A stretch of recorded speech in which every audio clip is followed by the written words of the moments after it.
You're listening to the Parents of Hardworking Teens podcast, episode 30. And today I'm going to give you some very good news if your teen is finding their study challenging. And I'm also going to share how they might just need to make it more challenging if it isn't.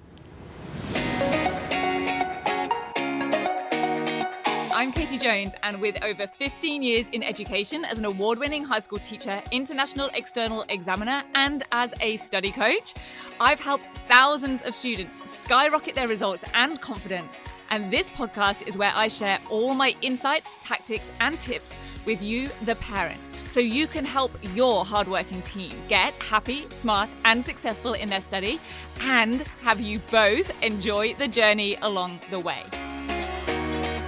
This is the Parents of Hardworking Teens podcast. Hello, my very important parents. How are you doing? I am doing very well. This week, I want to share with you one of the statements or kind of like sayings that I am finding myself making more and more often at the moment to students. And that is, if it feels hard, if it's a bit difficult, if it's making your brain hurt, you're doing it right. Or the flip side, if it's easy, it's not really doing anything. So I want you to think about physical training and exercise for a moment. So let's say we're working out at the gym and we're just lifting those 2-kilo dumbbell weights. And we're doing that for an exercise where we really could be doing 10 or maybe 15 kilo weights. Maybe 10 would be like, yeah, okay, I'm doing it and I can sort of feel it, and 15 would be a real challenge.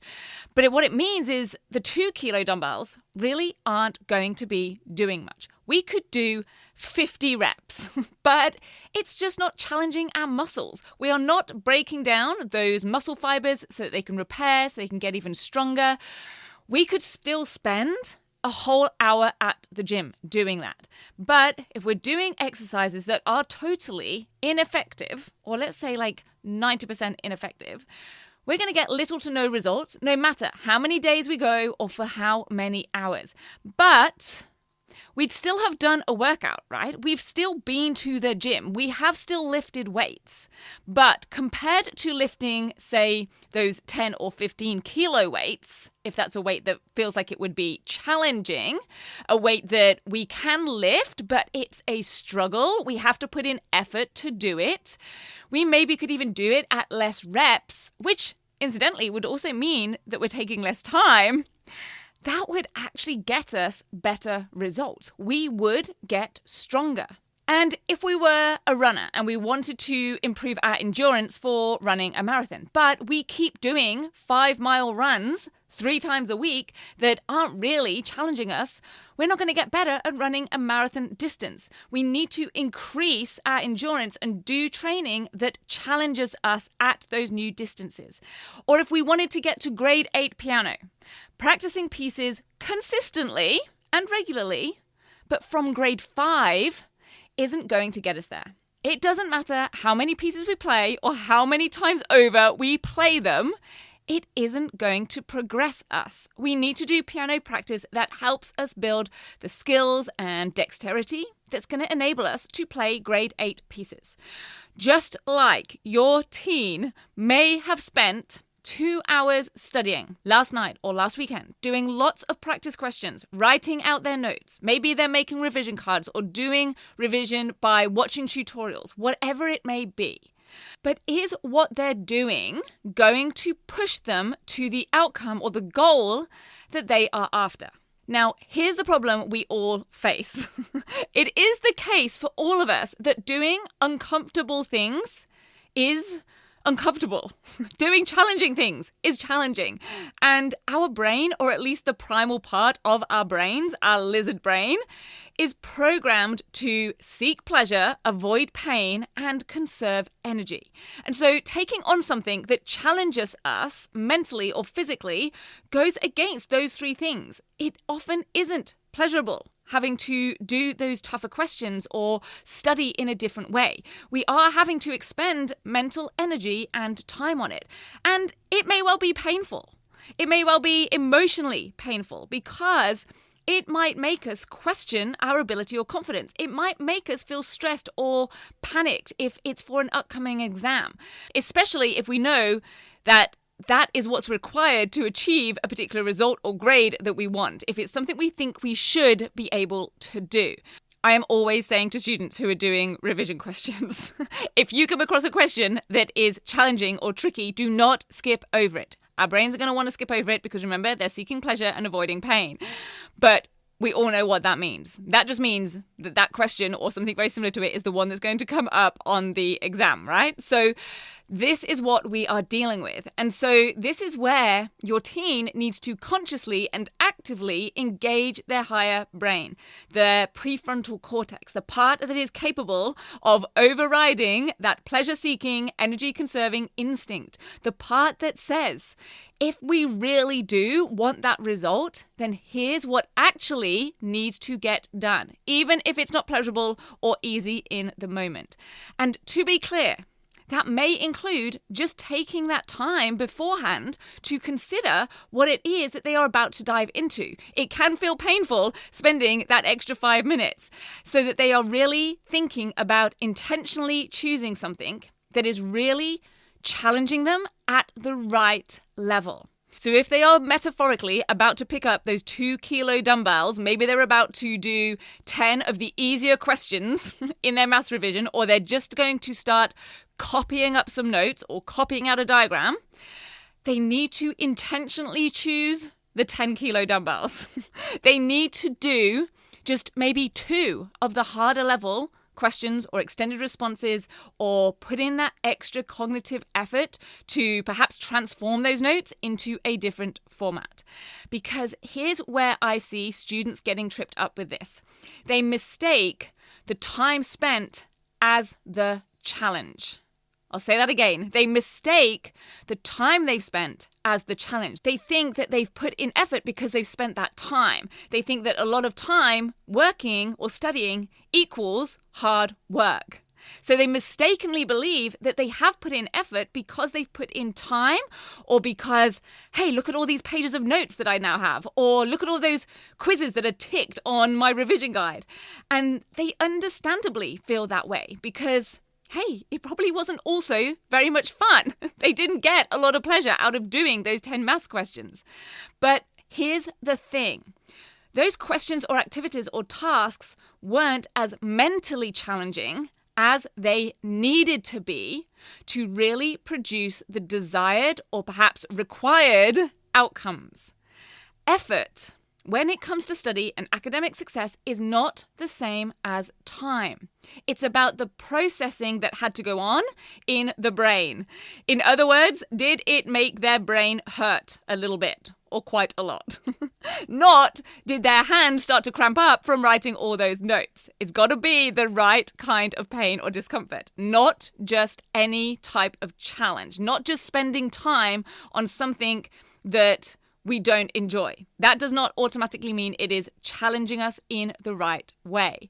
Like, let's just say I could spend hours cleaning my house or my car and the oven, but has it advanced me mentally? No. Was it pleasurable? No. Was it challenging? Maybe in some ways, but doing low cognition study activities is just like doing that. It's like cleaning the car or cleaning the oven. It looks like, or maybe feels like, it's productive, but it isn't creating the positive outcomes that relate to the goal. So let's say they're doing 10 grade C level maths questions, however that it might be worded for their exam board or their year level. Doing 10 grade C level maths questions is not going to mean that they can answer one B grade level question. Now, they might just figure it out, but you know what they really need to be practicing in order to nail B grade questions? They need to be practicing B grade questions. And I know I'm using a lot of maths examples here, just because it's very clear-cut and very easy to sort of visualize and think about. But I see this happening all the time in all different types of subjects. So let's stick with the maths example for a second, and let's say students are revising for a maths exam, and let's say they choose to do 5 of the simpler revision questions, when really they would be better off spending their time doing just one or two of the challenging extension questions. And we could even say that that would take the same amount of time. So this is not them doing it out of laziness.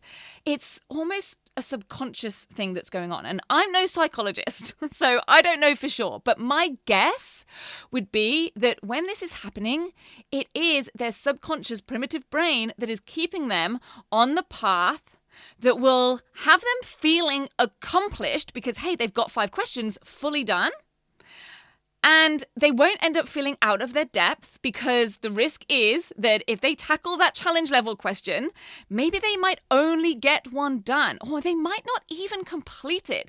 It might be that they have to then go and find the teacher to ask them about it and get some help. So then that risk, if you like, is that they don't get to tick anything off the list, or at least not as many things, not 5 full questions. So it doesn't give them as big of a dopamine hit, as much pleasure as if they had completed all 5 of the easier questions. But that challenge, and maybe that feedback or help that they need from the teacher, the processing that went into maybe just completing one big and meaty challenging question, is like upping the marathon training from the 5-mile runs to the 10-mile runs to the 12 miles, or using those heavier weights in the gym. Even though it is going to hurt, it is going to be a challenge. Maybe we can only do 5 reps with the 10-kilo weights for now. But if we're going to get stronger, that's what we need to do to get us to the goal. And gradually, as we keep pushing ourselves to work at that higher level, we do get better. So, on that note, you might be thinking, what about all those times when I'm telling you that your teen study could be and can be easier, smoother, and faster? And now I'm here telling you that it needs to be challenging. Well, I will say the good news is that this intentionality and strategic decisions for completing maybe less reps, but with more challenging study, less questions, but with more challenging study, might actually mean that they can spend less time and get better results. Remember, we're comparing lifting 2-kilo dumbbells for an hour at the gym with doing 30 minutes at a higher weight, doing less reps, but getting a lot more benefit. If they do 1 hour of really strategic, effective study, that is definitely going to give them a better payoff than them spending 2 hours of ineffective study. So that's especially relevant for those of you who have teenagers who are studying all hours. And for those of you with teenagers who really are aiming for the very top grades, here's an even more important point. Let's say that they've been told to do 4 maths questions for homework, and they can choose which ones from a selection that they've been given, or depending on where they got up to in class. They could probably get 4 of the easier ones done in maybe 20 minutes. But it might well take them an hour to do 4 more challenging ones. So now we're back to more of the pain, more of the discomfort, right? But at least that hour was useful. At least it is going to give them some progress and having them move forwards in the right direction. Because here's what might just be even more painful than that. Spending 20 minutes on something that is going to give pretty much 0 benefit. So this is not about time, although it could be related. I'm not talking about your teen taking more time over their study and making that the challenge, or having them attempt tasks that are way beyond their current level, where it is too challenging and they're not going to get anything from that either. I'm talking about making the time that they are spending much more effective, choosing study activities that are efficient and that are pitched at a level that will challenge them in the right way. Remember, often the more active strategies, like active revision, can be faster than the passive ones. It might take your teen half an hour to copy out a page of notes, whereas it would take them 15 minutes to just convert that information into a timeline, a flowchart, a diagram, a mind map, or whatever way is most appropriate to convert and process that info. So when I talk about making study smoother, easier, faster, better, it's not about just being on the easy path, because If it's just easy, it probably isn't doing anything. Instead, have your teen figure out the more productive path or the effective or efficient path, or maybe just get off the path altogether and get some rest or enjoy another part of their life, because either of those are much better than staying on the easy path, staying busy studying, but doing it in ways that aren't actually effective or going to give them that payoff. So, to round up, if your teen is working to revise and memorize information, or learn and understand concepts in the first place, or practice and develop things further, it should feel hard. If it's easy, then it's likely that they are studying passively or at a level that is not progressing them, and that isn't the most effective way to be spending their time. And to be clear, this is different to just not knowing what they're doing, or being confused, or not knowing how to do something. For example, tackling a challenging question on quadratic equations is not the same as being totally confused by quadratic equations and not knowing what they are or how to solve them. And if your teen is on the easy path, it is not their fault. Their brains, all of our brains, naturally want us to take the easy path. They are wired for survival, and that means seeking pleasure, those feelings of confidence and accomplishment, avoiding pain, the discomfort maybe of having to really figure something out, perhaps having the inconvenience of having to go and ask for help or see a teacher, and then conserving energy, not expending too much mental energy.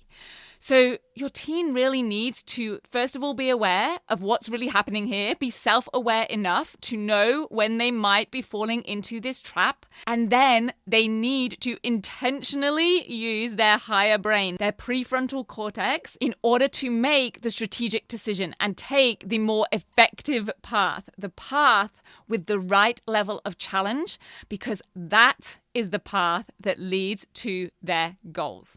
And talking of goals, this podcast is growing every single week, and it is all down to you, my listeners. So first of all, I want to say a huge thank you, especially if you've already subscribed or followed the podcast. And if you haven't, definitely tap on that little button on your device right now so you get every new episode delivered to you every single week.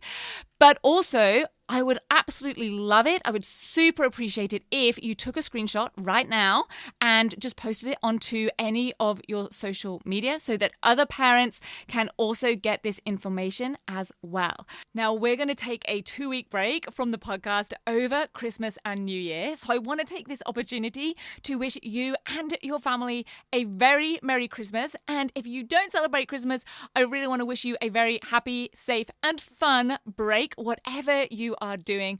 And I will see you back here with bells on, ready to go on the 10th of January, 2023. I will see you then. Thank you so much for listening. Make sure you head on over to www.rocksolidstudy.com and sign up for my free parent guide. The 3 huge mistakes even smart students make in exams and assignments, and how to fix them immediately. And I'll see you back here next week.